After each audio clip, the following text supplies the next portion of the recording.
or one of these places to whereas you are going to have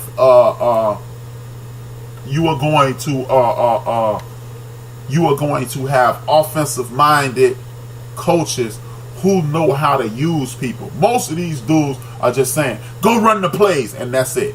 Another place he may do well in is Miami. Because the coach in Miami is another dude who knows how to maximize the talent that's in front of him. Most of these coaches ain't doing that, man. I'm sorry. They are not doing that. Zimmerman is doing it up there, but they don't need it. But in regards to the places that need them, I would say Green Bay. Dallas needs them, but I just don't have any faith in their offensive, the mindset of their offensive coaches. They're not the brightest. They're not the brightest. And then at the end of the day, you got the damn team owner running the team. So he may do well. What they need to do is have him doing some skinny posts and some nine routes and some jets. If they could do that, he could blow the top off the defense. Then Dak could work the middle of the field. He could play the role that Dez Bryant played 2 years ago. If they allow him to do that, then Amari Cooper will have some semblance of a bounce back year. Otherwise, man, the dude is not going. I don't think they gonna take care of. What Rough Buff? What's good, man? Welcome aboard. You welcome aboard, man. You a bench warmer now. Hey, another guy I was telling y'all about, Rough Buff. One of the guys, I'm telling you, sounds like a jungle. A little bit, man. Me and Jungle got a lot of the same. We got a lot of the same characteristics. That's my man. Of course, people follow my man Rough Buff. I keep telling y'all on Spreaker, we gonna take over the universe 1 hour, 2-3 hours at a time, man. But like I was saying, I believe John Gruden is a dumbass who's the game has passed him, and we're looking at a situation to whereas he's about to he has unofficially, the moment he gets rid of Derek Carr, he has officially killed the Oakland Raiders. They need to start playing taps at the next Oakland Raider game because the Oakland Raiders are no more. That legacy is over. They are dead. It's finished. My favorite team will never exist again. I'm gonna have to be a Las Vegas Raider fan because the Oakland Raiders have fallen right by the wayside, just like the LA Raiders did. It's no more, and it's just shocking. Another thing is this. Another story that came out today is Derek Carr potentially crying on the bench. Now, the only issue I have with this is this. Why is it cool for Derek Carr? Why is it not cool for Derek Carr to cry if he thought he broke his arm? But it's cool to cry after a big loss. Look, man, at the end, I have suffered a knee injury. I have been injured and not been able to play. So I didn't cry. But I do understand the feeling of, damn, man, I put in all this work and now my knee busted up. I done put in all this work and I can't play no more. I can't do anything. So when you are looking at a situation like that, it may make you want to cry. But again, this goes into something that I'm going to touch on a little later. Oh, man, it's a pleasure to... Hey, man, this is the first time you're going to ever be a bench warmer. You done worked on your jumper. You done did all your crossover work, but you're still on the bench. Because guess what? I came up with the name of the show because after blowouts, we will sit on the end of the bench and talk about sports. So now, just look at it this way. We're in the midst of a blowout, so let's talk about these sports, man. Let's get it in. But back to Derek Carr.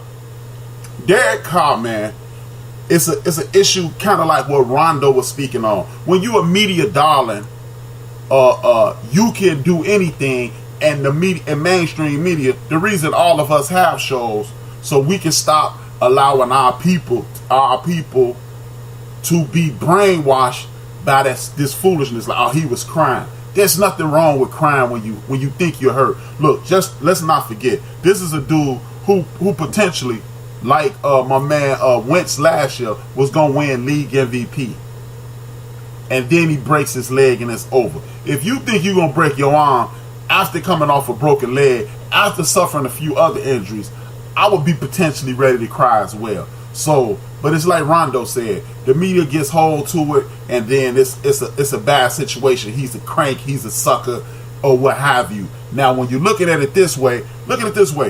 A couple of years ago, remember we thought, Luke Kuechly is damn near one concussion away from his career being over.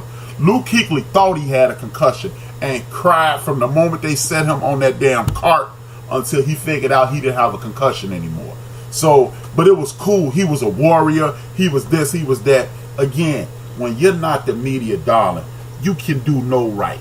And this, this really bothers me when we're talking about mainstream media, because we continue to be fed these BS narratives, and we are not allowed to think of on our own. We get into the point where they've made writers just opinion givers. They just give, no one reads anymore, so they just on around the horn. They on first take, practicing groupthink. Everybody has the exact same state of mind. Again, as I stated earlier, Buff, you can't get 8 or 9 of your friends in a room and get them to agree on lunch, but somehow, some way, everybody from top to bottom on ESPN is swinging on the same rope. I don't get it, and it's just bothering me. Something else that bothered me was the whole my man Reed and Jenkins. The reason it bothered me is this. One of the things, the reason we all connected is because we all have pride in our communities.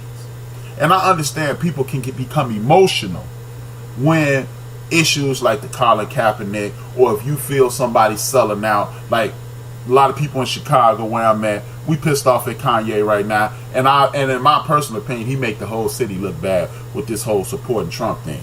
I'm not opposed to individualized thinking. I'm not even opposed to him being a Republican. But when you supporting foolishness and then you saying it under the name of our community, makes me want to punch you in the face. But anyway, Reed and Jenkins, they've been having this battle for about 1.5 years now. According to Reed, Jenkins co-opted the coalition, and he did it for his own personal gain. Now, I don't know if that's true, and we'll never know because we wasn't there to hold a light on the conversation. Kanye has been oh boy. Speak on it, bro. Angry Black Man just said in the chat room, Kanye's been a clown for a long time. Yeah, he does get the big red shoes and red nose award. You know what, man? I'm going to have to do that, Rough Buff. You're right. I am going to join the S Squad. We're going to have to talk about that. We're going to have to chop it up and talk about that after the show, and I'm dead serious. But with the Reed situation, the Reed and the Jenkins situation, the only issue I have with this is this. Jenkins handled it properly, even if he is incorrect.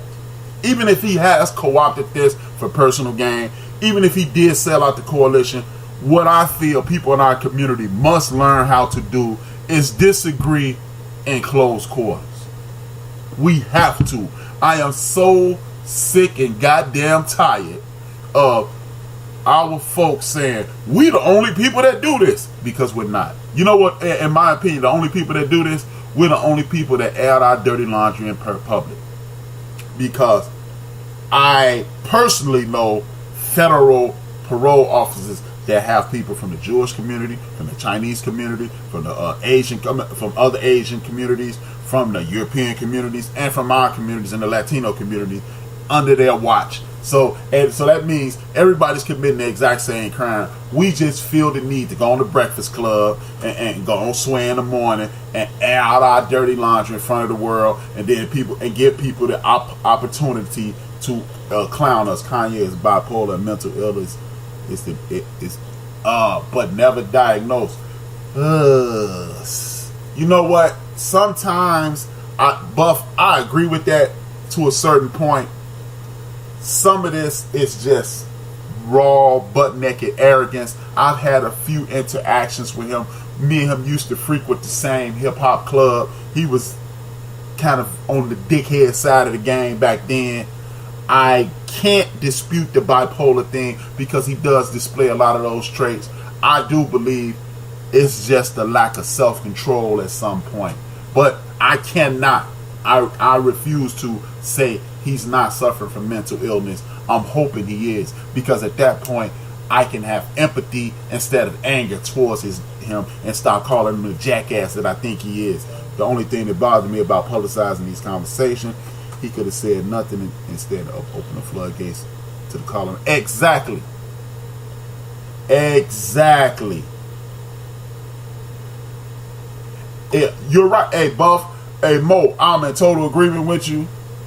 I am in total agreement with Mo Cheese. Man, people, thank you for participating in that chat room. How many? Hey, you're right. We do all have a crazy uncle or aunt who spews out foolishness on a daily basis. Right, and right, man. It does open up the floodgates. Mo said the way he did it, he's in agreement with me, and he said the way Reed did it does open up the floodgates for these people to just laugh at us and go, look at these clowns, look at these monkeys. They can't get along. They just like monkeys in the zoo throwing shit at each other. And we are going to have to we're gonna have to reform and change the way we do this. Otherwise, we will get nowhere. We can disagree without being disagreeable, and we can be disagreeable. Let's just not be disagreeable publicly. I don't have to like Rough Buff. I don't have to like Mo, Angry Black Man, or Red, or anybody else in the chat room that's not talking. But I don't have to tell you on here. I don't have to tell you at the end of the bench. I don't have to tell you on you guys' show. I don't have to tell you that. What I can do is send you a text and call you a punk MF right on the text, and you call me a punk MF back, and we can call and cuss each other out, and then we can calm it on down, get a beer, and then finish it. And that's it, man. It's cool to disagree. It's cool to have different points of view. But at some point, somehow, some way, we must stop arguing in front of the world. We must stop being disagreeable in front of the world. And then at that point we will have progress. Speaking of progress and Reed, the Cincinnati Bengals won the grievance that Reed filed against them. Now, even though it's gonna sound like I'm talking out both sides of my mouth, I agree with the fact that the Cincinnati Bengals should have the right to ask him about this. Look, at the end of the day, this is a business. They didn't say they wouldn't hire him. They just wanted to know if he was going to do it. Now, if they just said they wasn't going to hire him, even though we definitely know that was probably a watershed moment, that was a deal breaker, him doing it. But exactly, stop being fuckery. Exactly. Stop being with the fuckery and the being petty. Man up and have a conversation to keep it moving. Thank you, Mo. Much love, bro. With the Cincinnati Bengals situation, I'm forced to, as a reasonable man, understand where the Cincinnati Bengals are coming from. They are in a situation where they're a small market and they potentially can't afford to lose anybody. Now, I respect Reed for saying, hell yeah, I'm going to keep kneeling. And he's still kneeling to this day. And I don't have a problem with it. But I also simultaneously don't have a problem with Mike Brown asking the questions that you have to ask as an owner. Now, the rest of these clowns in the NFL not picking up good players. You having guys like Nathan Peterman and the rest, and Jim Kelly's nephew. God, how the hell does Jim Kelly's nephew get a job? If that dude, if his last name was Jackson, Washington, Smith, or Johnson, his ass would be bagging groceries right next to the homie from the Cosby Show. He wouldn't even be at a damn whatever what was the name of the joint. He'd be at Aldi. He wouldn't even be at Trader Joe's. He'd be at Aldi. And it's just, I don't even want to get into that. That's another conversation for another day. But I have to respect the hell out of that. Now, what I'm going to do is switch gears and go back to the John Gruden thing. Mo, I'm going to address you directly. Mo, this is why I can't deal with the whole John Gruden thing.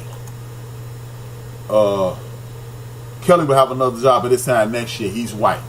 No shit, boy. Amen. Let the church say amen, because they not gonna mess with the church's money. His uncle is Jim Kelly, which is John Elway's boy. He's gonna get another job because they are going to say he has a bipolar disorder, even though they didn't call him with AK-47, even though they didn't call him with dope, they didn't call him with everything that you can be wrong with. This fool had walked into somebody's house and sat on the couch. They had to beat him out of that crib. He's lethargic and winded up at and then they tried to even put the eels on Von Miller. Oh wait, then he wandered off to a Von Miller party. What the hell they got to do with you walking to somebody's house? I heard the Von Miller parties can be wild. That has nothing. Didn't know other players wander off. That was this dude Chad Kelly. Get the hell out of here. But back to the John Gruden thing. This is why I have an issue with what John Gruden is doing. John Gruden is being touted as a genius or